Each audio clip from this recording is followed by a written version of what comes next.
Welcome, Bronco Nation. My game review for Boise State versus San Diego State. Boise State winning at San Diego State 34-31.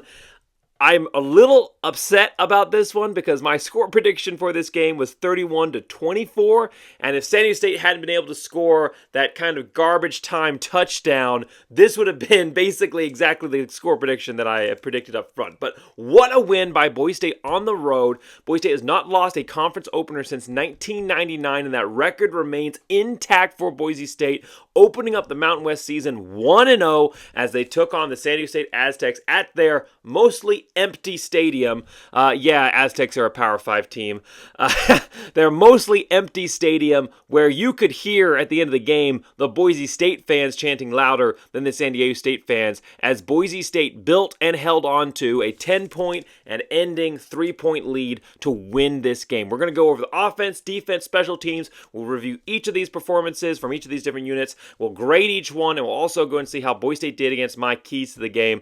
What a night, what a win, and let's get into reviewing this matchup for Boise State. So, Boise State's offense in this one, right? That's been a big focal point. The fact that Boise State hasn't been able to put up the points consistently against top-tier opponents, the issues with the passing game, the issues with Taylor Green not using his legs in the running game. Boise State came out, and while they definitely left a lot of questions on the table and concerns that will still need to be addressed, Boise State came out with a game plan in this one that relied on pushing Genty down the field, and he took advantage of his opportunity and ran away with it. Remember, last week, 43 yards, 3 touchdowns, but 43 yards versus an FCS opponent, coughed the ball twice. Definitely not his best performance. You could tell that he was upset. You could tell that he was out of it. Comes into this game with something to prove, and he rushed for 205 yards, averaging 8.9 yards per carry. At one point in the first half, at the end of the first half, he was averaging 13.7 yards per carry. So a few slightly shorter runs in the second half brought his average down overall, but 2 touchdowns, 205 yards rushing, 49 yards receiving. Boise State's offense put up 403 yards total offense in this one. 254 of those yards came through Ashton Genty. Ashton Genty, first quarter, Boise State offense in general, Ashton Genty as well, not really doing anything. In fact, the play calling was vanilla, to say the least. Mediocre, just no creativity at all. And Boise State went 3 drives with that, just completely lacking any creativity. In fact, I tweeted out, Boise State had to punt from their own 40. So they got the ball at their own 40, and they went 3 and out, couldn't do anything with it. And they punt the ball away. Boise State offense completely stagnant in the first quarter. San Diego State had 10 minutes to Boise State's 4 minutes with some change in the first quarter.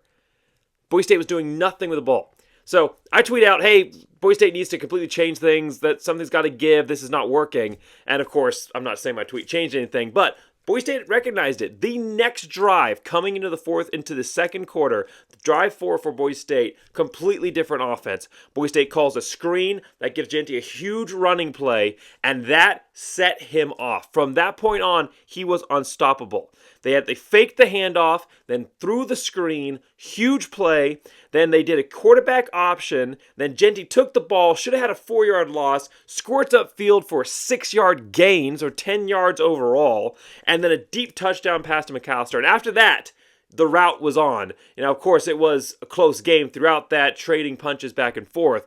But from that point on, the Boise State offense looked completely different. The offensive playbook opened up a little bit. Boise State started to use a little bit more creativity. Still struggled with the passing game. Only 162 passes completed, 10 incompletions, 12 out of 22.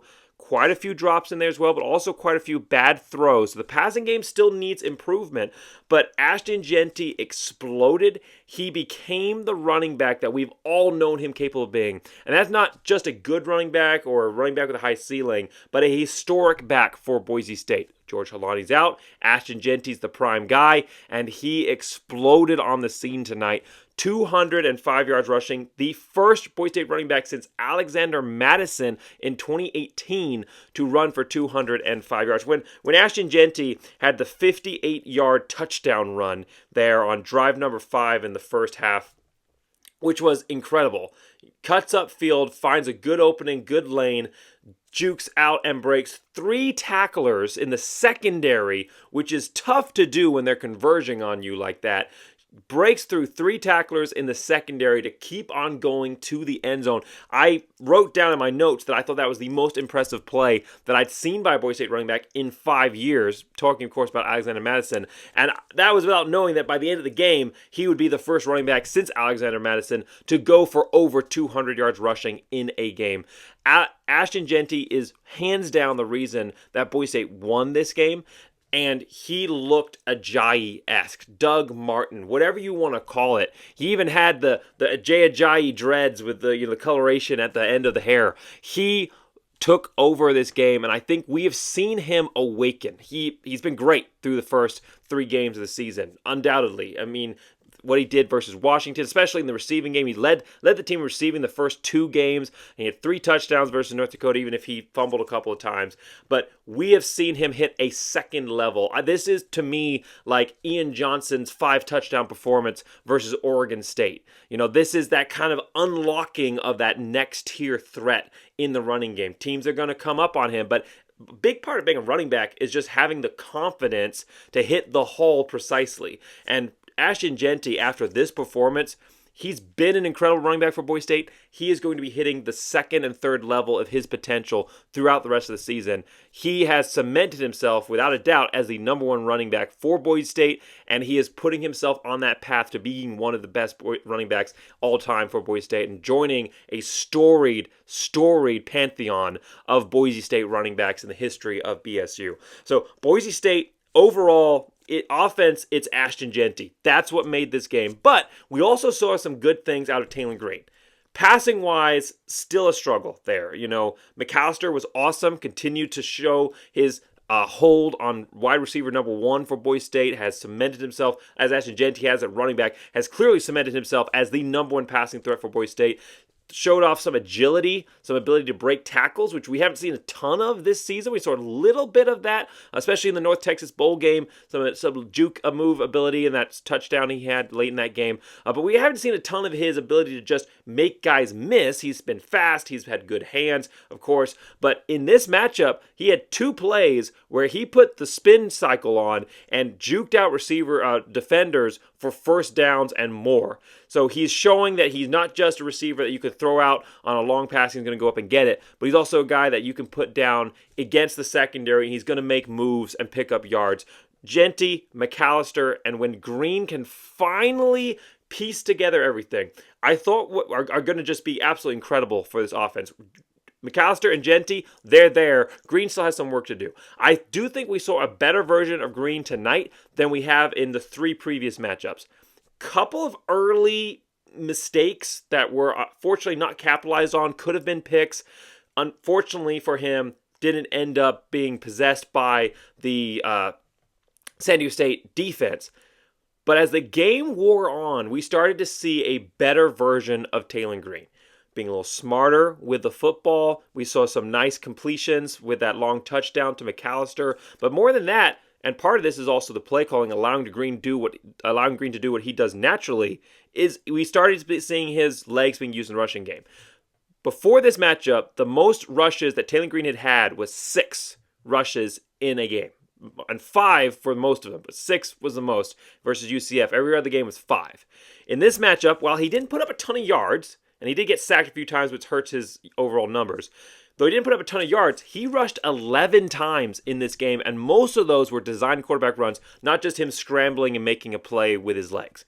So this was a much better usage of Taylor Green's legs in the rushing game. Now San Diego State was very good at being able to limit his explosive potential and shut him down. Like Andy Avalos has alluded to, keeping those ends out wide. I think at one point they were using a spy. So yes, they were good at being able to prevent his long-term explosive plays. But when Boise State needs to pick up 5 yards, when they're in the red zone and they need a touchdown, when Green was called on to use his legs for those situations, he was able to make the play. Second half, touchdown, eludes a defender, runs back, runs forward, touchdown.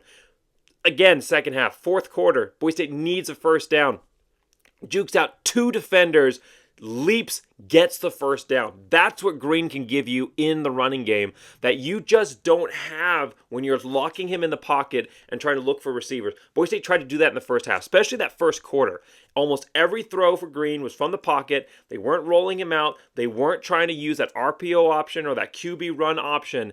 It was just throw the ball from the pocket, be a pocket passing quarterback. And Green is not a pocket passing quarterback. You're never going to get what you want out of Taylor Green from a pocket passing quarterback. In the second half, there were a lot more designed run play opportunities for him. They could see that not just was Green not being effective as a pocket passing quarterback, but Boise State's wide receivers not getting open.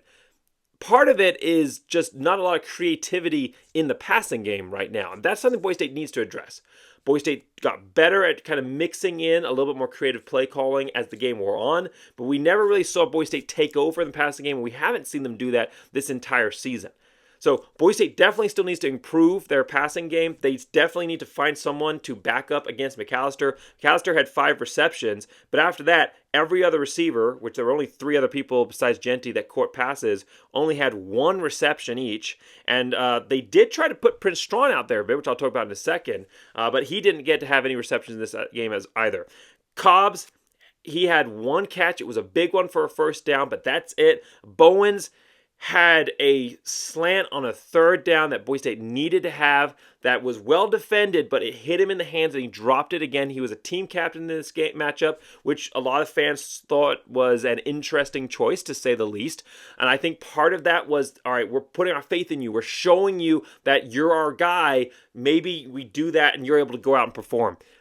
Unfortunately, didn't happen in this one. Just statistically, 1 catch for 3 yards. It didn't end up taking over. And maybe now is the opportunity or the time to start giving some of those younger guys looks. They gave Prince Strawn a couple of simplistic burnout routes. They did 1 deep post that they were unable to complete on, not a great throw into double coverage, and then they gave another one. It was supposed to be it looked like it was supposed to be a back shoulder throw on a deep pass on the left side, but just completely underthrown. No chance for him to go get it. He did his best. He almost was able to get it, but the defender's foot ended up being able to kick it out of his hands. So 2 opportunities on basically just run him out there and pretty simple route trees.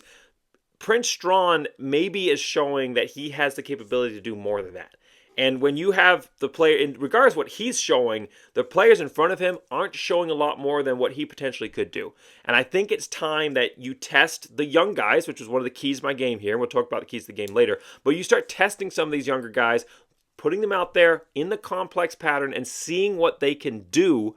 There's a lot of potential there, a lot of McAllister-esque potential, but someone has to be that number 2 guy over McAllister, because right now the defense is just keying off on him. He's still having a great game. 5 receptions, 90 yards, a touchdown. One of those a deep touchdown pass, which really that deep touchdown pass really opened up the running game for Ashton Genty, and then he was just able to take over from there on out. But someone has got to step up as that number 2, that consistent number 2, that you know that you've got 2 guys you can throw the ball to consistently throughout the game, and not just have to be dump off pass to Genty or deep pass to Green.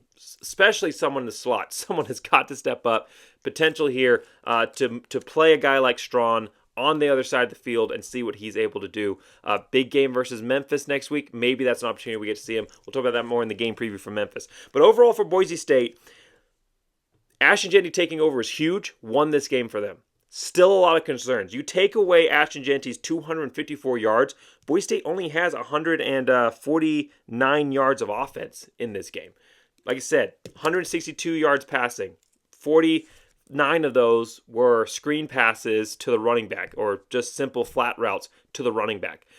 They're still not rolling Green out with an RPO type look where he can throw the ball downfield or take off with his legs. Every run play for Green, which I'm glad they're doing, that was a good step. The positives in this game are Ashton Genty reaching his full potential and using Green's legs more effectively, especially in the second half.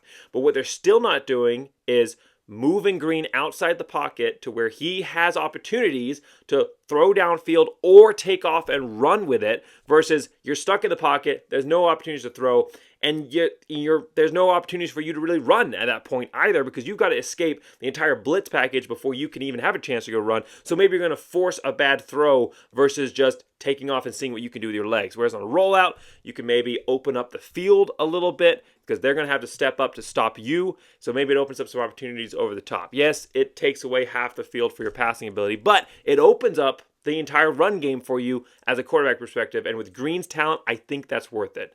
So there's still some opportunities to use Green more effectively, but what I really liked out of this offensive coordinating staff was, one, the ability to make the changes. I don't know why they came in with the offensive game plan they did through the first 3 drives.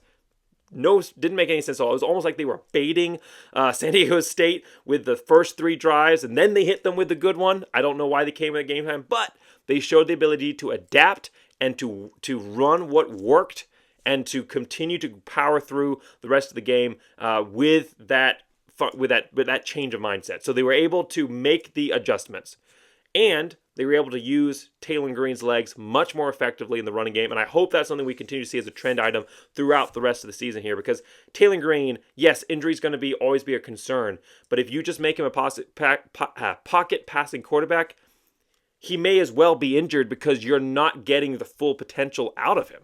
You're almost like handicapping him yourself. You're forcing him into bad situations, and you're reducing the quarterback potential that he is. So you're basically injuring him yourself by sticking him in the pocket and just making him a pocket passing quarterback. So you've got to play to his full potential and run his legs like Boise State did. What they did in the second half, and kind of leaning there into the late in the first half, that needs to be the game plan from the get-go. Boise State making the right adjustments, but those adjustments need to be made earlier on, and I think there's some opportunities for the passing game to dramatically improve. So overall, for Boise State, when you have a running back go for over 200 yards, almost 250 combined yards of offense, do what Ashton Jeanty did. You're not going to get anything less than an A. So Ashton Jeanty has gotten this offense an A grade overall. However, there's still some concerns, especially when it comes to the passing game, and still when it comes to using Green effectively. All right, moving on to the defense for Boise State. Boise State's defense overall in this matchup, yes, a lot of yards given up. 439 yards, 273 passing, 166 yards rushing. But if you take away that last touchdown that Boise State gave up on the there's a minute left in the game and there's a 2-possession matchup at that point, Boise State is playing soft because they want to prevent a deep touchdown pass. So they're going to make them drive and eat up, 40 seconds of that clock and then let them see what they can do with an onside kick if they can get there. So that for me is garbage time. As soon as Ashton Jeanty ran in off tackle for that touchdown, you knew Boise State won the game. At that point, I sat back and I relaxed. I was hoping Boise State would stop San Diego State so that my score prediction would be correct. But at the end of the day, the defense at that point, if it's if they're only up by a field goal or if it's an opportunity for San Diego State to go down and tie, I think you see a very different Boise State defense than what they allowed, really kind of allowing San Diego State to go down and score to eat up as much clock as possible and not allow the big play over the top. So, yes, 439 yards, 31 points, really 24 points of Boise State going all out at it. So 439 yards, but only 24 points. And a big part of that was the continuing Andy Avalos theme. Give up points yards between the 20, but be very stingy in the red zone and force a lot of turnovers. Boise State opens up the game with a forced fumble at the 1. And yes, you can say Boise State got lucky. You can say that Boise State got lucky versus UCF. You can say that Boise State got lucky versus North Dakota. You can say Boise State got lucky all the time. But that's 3 games in a row where they've gotten consistently lucky in turnovers. This is a Boise State team that is attacking the ball aggressively. This is a Boise State team that absolutely went after the quarterback on these runs and directly forced both of those fumbles with their putting a helmet on the ball or punching at it and getting it on the ground. Boise State's defense has the bend but don't break. In addition to stopping the offense with a fumble, they also stopped 2 drives by San Diego State in the red zone that were forced into field goals, one of which they missed. So again, San Diego State loses this game by only 3 points. One of those is off of a missed field goal that Boise State forced in the red zone off of a massive stand. So Boise State had at least 3 drives by San Diego State where they stood tall, and when Boise State had punted the ball to San Diego State and forced them back to their own, 1 yard line, the stand that Boise State made in those situations was even more impressive, especially on the first punt in the first half, or it wasn't the first punt, but it was the third drive for San Diego State there in the first half. Boise State's D-line steps up, and it was exactly according to my keys to the game. Keys to the game for Boise State, let the young guys shine, or paraphrasing that, but the young guys step up, and the old guys prove that they still are the ones that are leading this team. And you had Notarani, big stop, almost a safety there, and then you had Newton step up, and then the transfer from the FCS ranks, and then the senior, Dimitri Washington, forced the punt for Boise State, get the ball back inside their 40. Boise State's defensive line throughout the game, and especially in those key situations, red zone, and when San Diego State is backed up on their own side, close to their own red zone, Boise State's defense came up huge in this one. Was there a lot of missed opportunities? A lot of missed tackles? Yes. Andy Avalo said they're going to be going back, and they're going to be tackling on Saturday when we get home, and they're going to be tackling on Sunday, and I'm sure they'll be tackling throughout the rest of the week, because there were a ton of missed tackles, especially on the quarterback, could not get made into the ground. He had 3 third and longs that he converted with his legs. At one point, San Diego State had converted 4 third and longs in a row, and 3 of them were made in his legs. But when it mattered, Boise State stood strong, and who should step up to the task? Who should step up in the second half and stop the 4th third and long conversion by San Diego State? Dimitri Washington. He was a key player for me last week. I talked about when I was talking about my keys to the game and players stepping up, especially the older guys that have played okay or played well but haven't played to their full potential yet and need to get rolling. Dimitri Washington was one of those guys for me. Coming into this game, he only had 9 tackles and a sack on the season. In this matchup, he had 7 tackles and a partial sack, really the majority of that sack. So we'll say that a full sack, at least, a sack. He had 7 tackles and a sack and a tackle for loss in this game. Again, remember, 9 tackles coming into this matchup and a sack. He equaled his sack turnout, and he got 7 tackles to be 3rd on the team in tackles in this game. I said that he looked like he was getting hungry, that he looked like he was about to get rolling, especially from what I saw in spurts in that North Dakota game, and I thought he was going to come in and have a huge one in this one. Well, he fulfilled my prediction perfectly, coming in and having a massive opportunity to show why he's a team captain for this program, why his face is on the banner outside of Boise State. It wasn't just him. Like I already mentioned, Newton had a huge game across the board to get Notarani, who was the picture holder for this matchup on the YouTube video photo. Man, total brain blank on what that's called. But anyhow, who was my key player number 1 for Boise State in this matchup, came in and led the team in tackles again. He is proving that he is going to be the next great linebacker at Boise State, and it's going to be important with Schramm continuing to nurse an injury that he received versus UCF. After the game, I saw him, got a picture, got him to sign the helmet, but he was in a shoulder cast with an ice pack, and he didn't play versus North Dakota. He played solidly in this one, but went out late with another injury, so that's something we're going to keep an eye on. But the great news is that the young guys were stepping up. Simpson, fumble recovery, multiple tackles. Notarani leads the team in tackles. Boise State started the second half with Zion Washington and Ty Bensfield, the true freshman, both of those guys at safety for Boise State. There were some great plays throughout, and Rodney Robinson had some huge moments, but Boise State is leaning into their young guys, especially on defense, and it is starting to show dividends as this Boise State defense is getting better. It is. Were there big passes given up? Yes, there were. San Diego State, at least 6 plus completions of 20 plus yards or more. And this is not a San Diego State offense that is known for the long completion. So that shows the vulnerabilities of the Boise State passing game. But the Boise State defensive line, for one, had a huge game. While they only sacked the quarterback 1 time, there was a lot more pressure being applied. A few less missed tackles, less missed opportunities for the quarterback to escape out and make big runs would have helped that even more. But Boise State versus North Dakota, that was the first time we saw Boise State have more than 1 sack in a game. I believe it was 6 sacks on the game for them versus North Dakota. And we saw a consistent pass rush. And you had to wonder, was that just versus an FCS team? Early on versus San Diego State, weren't really getting through the quarterback. By the time the second half rolls around, Boise State is consistently getting to the quarterback and forcing him to run and make plays on the move. And as the game wore on, Boise State got better and better and better at putting him down and stopping him from having the long play with his legs or being able to go pick up those first downs. So Boise State, their defensive line is improving. Boise State secondary playing much better. Yes. Bad touchdown allowed early on. First touchdown for San Diego State.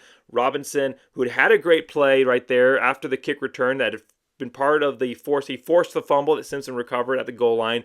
Unfortunately, goes for the deflection, but completely overshoots it. Ends up in front of the receiver instead of on or just in front of him with a hand behind to reach back and get the tackle if he misses the deflection. Ends up overshooting the receiver entirely. Tries to just swat the ball directly down versus, going for the pick, and misses. San Diego State receiver in the end zone. So yes, there were still some opportunities given up by the secondary, but Kaniho had some huge tackles at the goal line, so he was a player that needed to step up and improve. And most of the massive plays that were given up, I didn't see any that were directly on him. So Boise State really stepping up. Still a lot to work on, just like the offense. But overall, some great individual performances and some great stepping up by the young guys.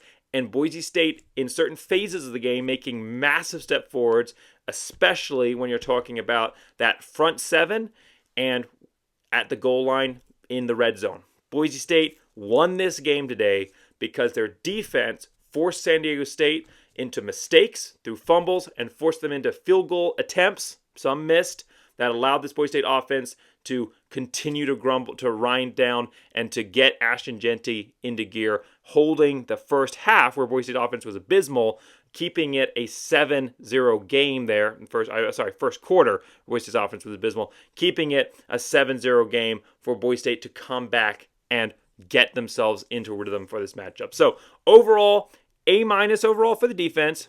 A lot of missed tackles. Couldn't get made into the ground for a big chunk of this matchup.